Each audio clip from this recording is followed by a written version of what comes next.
I still remember the scent of Grandad's garden, the earthy perfume of soil after rain, the gentle sweetness of lavender that clung to the summer breeze, and the faint rustle of tomato vines when I brushed past them as a child. It wasn't just a patch of land behind their house. It was a living memory, a piece of him that seemed to breathe, laugh, and dream alongside us. Grandad, Harold Carter, had a way of turning ordinary moments into lifelong lessons. He taught me how to tie my shoelaces on the wooden porch steps of that old house in Charlotte. I must have been 5 or 6, sitting cross-legged beside him, frustrated that my loops kept slipping apart. He'd just smile, patient as ever, his wrinkled hands guiding mine until I got it right. "See, kiddo," he said, "some knots you tie to hold on, and some to let go. The trick is knowing which is which." I didn't understand then, but I do now. When he passed away 3 years ago, on a crisp October morning, it felt like the world had lost its balance. The trees outside his window were shedding their golden leaves, and the garden, his beloved garden, stood still, as if mourning with us. Grandma Evelyn sat beside him in that quiet room, holding his hand until his last breath. She didn't cry then. She just whispered, "He's gone ahead, dear." Those words have stayed with me ever since. After the funeral, I remember clinging to her, my tears soaking into her lavender-scented sweater. "You're not alone, Grandma," I told her. She nodded, but her eyes drifted toward the window, to the garden where roses still bloomed despite the chill. It was like her heart had anchored itself there. When she decided to move in with my parents a few months later, I was relieved. Her house, filled with pictures, laughter, and decades of memories, had become too quiet, too heavy with ghosts. My parents' home wasn't big, but it was warm, alive. Mom, Laura, and Dad, Daniel, ran a small coffee shop downtown called Thompson's Brew. The smell of roasted beans and cinnamon rolls often followed them home. Still, beneath their smiles, I could sense the weight of bills and the worry of keeping the place afloat. I had just moved into my own apartment by then, trying to prove I could stand on my own 2 feet. But I visited them often, especially after Grandma moved in. She took the small upstairs bedroom with the balcony, and every morning, I'd find her there, watering the tiny pots of herbs she'd lined along the railing: basil, mint, rosemary. A miniature version of her old garden. She said it helped her feel close to Harold. "Plants remember love," she'd tell me as she pressed a seed into the soil. "If you care for them, they care back." Her hands were slower now, her back slightly bent, but her spirit, oh, her spirit, still glowed with quiet strength. She rarely spoke about Grandad, but sometimes, I'd catch her humming one of his favorite tunes while tending the herbs. Those moments made the house feel lighter. One evening, as I was leaving after dinner, I overheard my parents whispering in the kitchen. Mom's voice was tight, worried. "Daniel, we can't keep doing this. The shop's barely covering rent. Maybe it's time we sell Evelyn's old place." Dad sighed, rubbing his temples. "I know. It's just, I don't want to upset her. But we can't afford 2 properties sitting empty." The words hit me like a punch. Sell Grandma's house. The place where every childhood summer had unfolded. The thought made my chest ache. I couldn't imagine her losing that garden forever. That night, I couldn't sleep. I kept picturing her walking through those rows of flowers, her fingers brushing over the petals Harold had once planted. That garden wasn't just dirt and plants, it was the language of their love. The next morning, I decided to visit Grandma unannounced. When I knocked, she didn't answer, so I called her phone. No reply. Panic flickered in my chest. I drove to her old house, the one she'd supposedly left behind, and sure enough, there she was, kneeling beside the rose bushes, her silver hair glinting in the sun, She looked up when she heard my footsteps and smiled, though her eyes were wet. "I didn't think anyone would notice," she said softly. "I just needed to see it again." I knelt beside her. "You shouldn't be here alone, Grandma." "I know," she said, brushing soil from her hands. "But it's hard to say goodbye. This garden, it's the last piece of him I can touch." I didn't have the heart to scold her. The air smelled like home, like the summers we'd spent laughing as Harold teased her about planting too many marigolds. The flowers swayed gently, whispering secrets of the past. I realized then that she wasn't holding on to the house, she was holding on to him. That evening, I sat in my apartment, staring out at the city lights, and an idea began to form, a way to bridge the past and present, to give her something new to hold on to without erasing what she'd lost. The next day, over breakfast, I told my parents, "What if we make a garden at the coffee shop?" I said. "The backyard's just sitting there, full of weeds. We could turn it into something beautiful, like a small community garden. Grandma could help. It would bring people together, and maybe it could help the shop, too."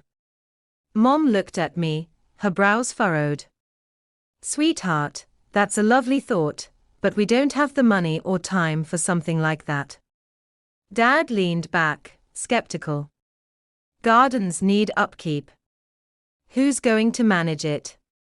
Customers come for coffee, not to pull weeds." I felt my chest tighten. I could help. We could ask for volunteers, people in the neighborhood. Grandma could share her gardening skills. Think about it, fresh herbs for the drinks, flowers to brighten the space. It could bring more life to the shop. They exchanged uncertain glances. "We'll talk about it," Dad finally said, which in Thompson family language meant probably not. I left feeling defeated, but not hopeless. Every time I saw Grandma tending to her balcony herbs, her eyes softening as she spoke to the plants, I knew I couldn't let the idea die. Over the next few weeks, I started reaching out to friends, neighbors, even a few regular customers at the coffee shop. I told them about my grandparents, about Harold's garden, and how much it had meant to all of us. To my surprise, people listened. They wanted to help. A retired teacher offered to donate soil, a florist promised leftover seeds. Someone even offered to design a small wooden sign that would read "The Garden of Memories." When I told Grandma about it, she paused mid-watering and turned to me with wide eyes. "You'd do that? For him?" "For you," I said. "And for him. I think it's time we bring the garden back to life, somewhere new." She smiled faintly, though her voice trembled. "I don't know if I can let go of the old one, Mia. It's where everything began." "You don't have to let go," I said gently. "Just bring a part of it with you." That night, I sat on my balcony, watching the moonlight spill across the rooftops. I thought about Harold's words, about knowing which knots to hold and which to let go. Maybe this was one of those moments where holding on meant finding a new way forward. A week later, I returned to the coffee shop to show my parents the sketches for the garden layout. I'd drawn rows of herbs, a corner for wildflowers, and a wooden bench under a trellis of climbing roses. "We could even have a little plaque," I said, my voice shaking slightly. "Dedicated to Harold Carter, whose garden taught us to grow love in all seasons." Mom's eyes softened. "It's beautiful, Mia. But are you sure people will care?" "They will," I said firmly. "Because love like theirs doesn't fade. It just needs new soil." For the first time in months, I saw something shift in her expression, hope, maybe. As I left that day, Grandma was sitting by the window, sunlight painting her silver hair gold. She looked peaceful, though I caught a flicker of sadness in her eyes as she watched the street below. I promised myself then, I'd make sure that when she looked out, she'd see a piece of Harold smiling back. That evening, as I walked past the coffee shop's empty backyard, I imagined it alive again, the hum of laughter, the buzz of bees, the scent of rosemary and roses mingling in the air. I could almost hear Harold's voice in the wind. "Some knots you tie to hold on," and I whispered into the quiet, "This one, Grandad, I'm tying to hold us all together." The first morning we broke ground on the garden, the sky was soft gray, one of those hesitant spring days when the world can't decide between sunshine and rain. I arrived early at the coffee shop, a shovel in one hand and a head full of nerves. The backyard was exactly as I remembered it: uneven soil, patches of weeds, and a single creaky wooden fence leaning like it had given up on life. But standing there, I could almost see what it might become: rows of herbs, bursts of color, a place alive with laughter and stories. Mom watched me through the back door, coffee cup in hand. "You really think this will work?" she asked. I smiled, though my hands trembled. "I think it has to." Within an hour, people began showing up, more than I expected. Regulars from the shop, neighbors, even a few teenagers from down the street. Some brought trowels, others seeds or bags of soil.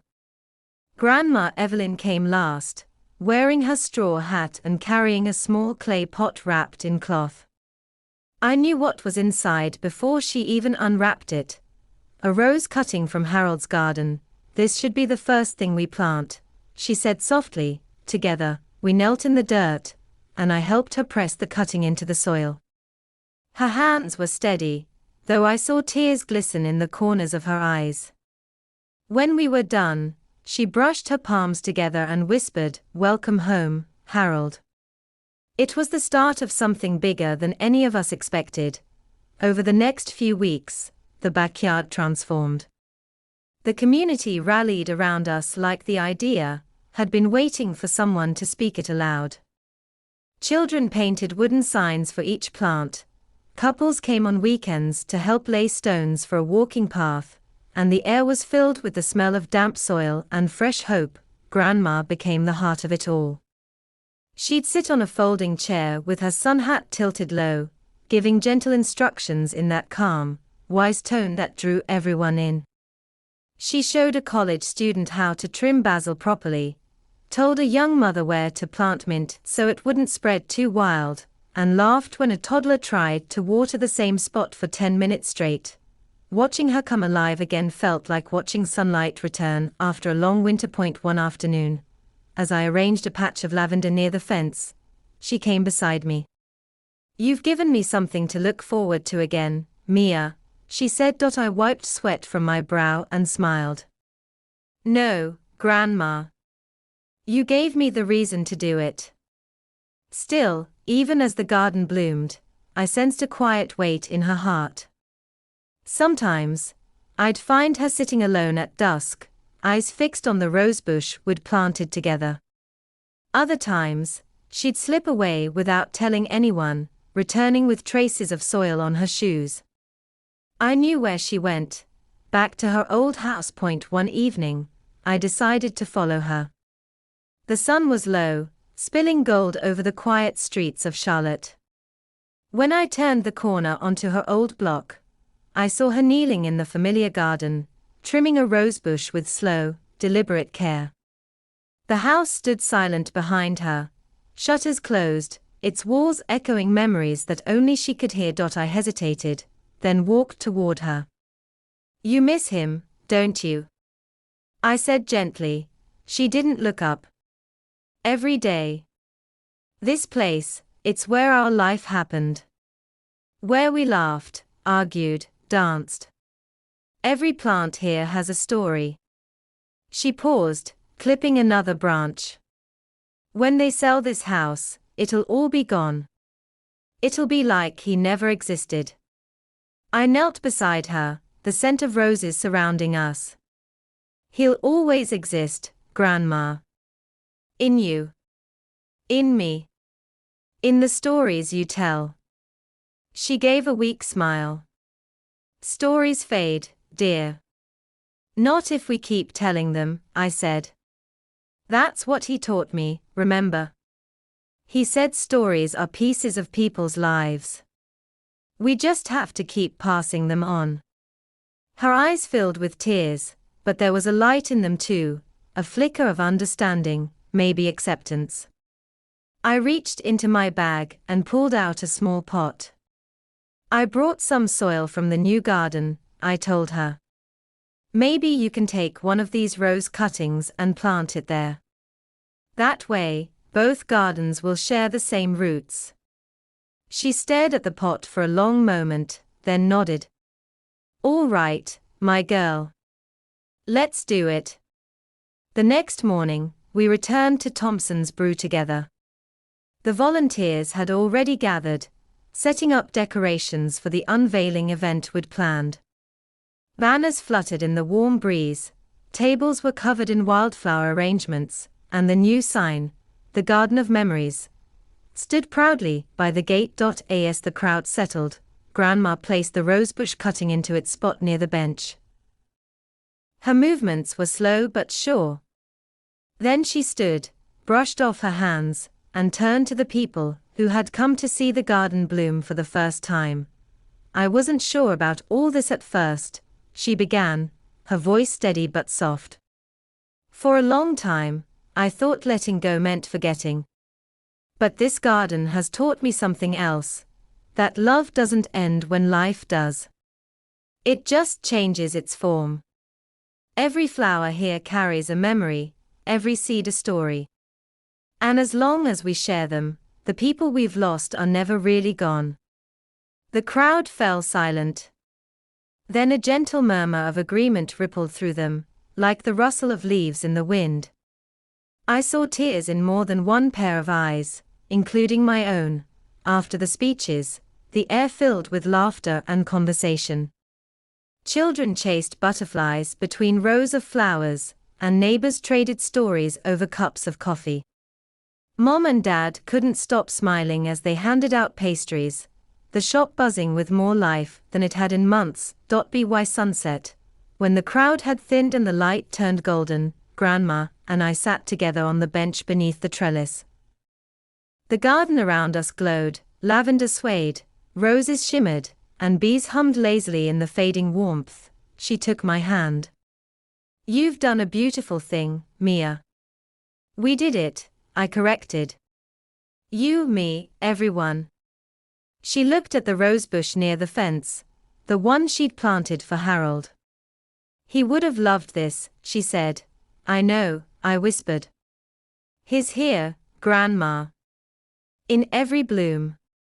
A few weeks later, the garden became the soul of Thompson's Brew.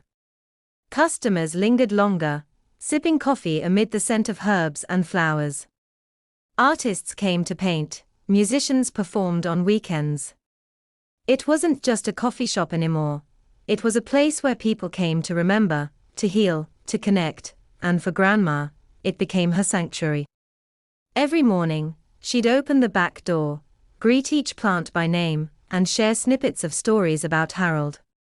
People started calling her Miss Evelyn, the garden keeper. She wore the title with pride. One afternoon, I watched from inside the shop, as she knelt beside a little girl, showing her how to plant a seed. You press it gently, she said, guiding the girl's hands. Then cover it with soil, just enough to keep it warm. Love it, and it will grow strong. The girl looked up at her and smiled. Like your garden. Grandma laughed softly. Exactly like my garden.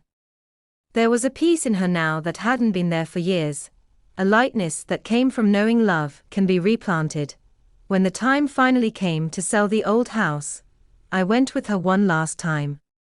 She walked through the empty room slowly, her fingers trailing along the walls.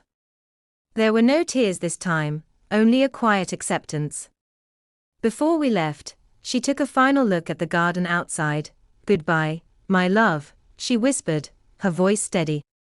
You've come with me after all.